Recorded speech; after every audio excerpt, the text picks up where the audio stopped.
அப்பா வந்து பஸ் பூ வாங்கிட்டு வர சொல்லிட்டாங்க. பூ வாங்கிக்கலாம் ஃபஸ்ட்டு. சரி பூ வாங்கிக்கலாம். இதோட அடுத்து இந்த பூ வாங்கிக்கலாம். வெள்ளாம் சேனல் கட்டுறேன். சைனா கடையில் கூட கிடைக்க மாட்டேன்.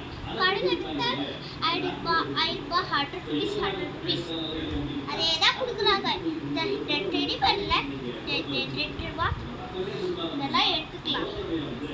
இது அள்ளி விட்டுட்டு இதை எடுத்துக்கலாம். நெக்ஸ்ட் நம்ம அள்ளுடா தூக்கு போட்டு அள்ளிட்டு வச்சுக்கலாம். நம்ம எவ்வளோ திங்ஸ் வாங்கிட்டு பார்த்து இந்த ரேட் எல்லாம் 5 rupees இல்லை, கொஞ்சம் கம்மியாக இருக்கு. சரி வாங்கிடுவோம் எல்லாத்தையும். இல்லை இருக்குது இது காலி ஆயிடுச்சுன்னா நம்மளுக்கு வாட்டர் பாட்டிலாக இருக்கும். நம்ம தூக்கி போட வேண்டாம்.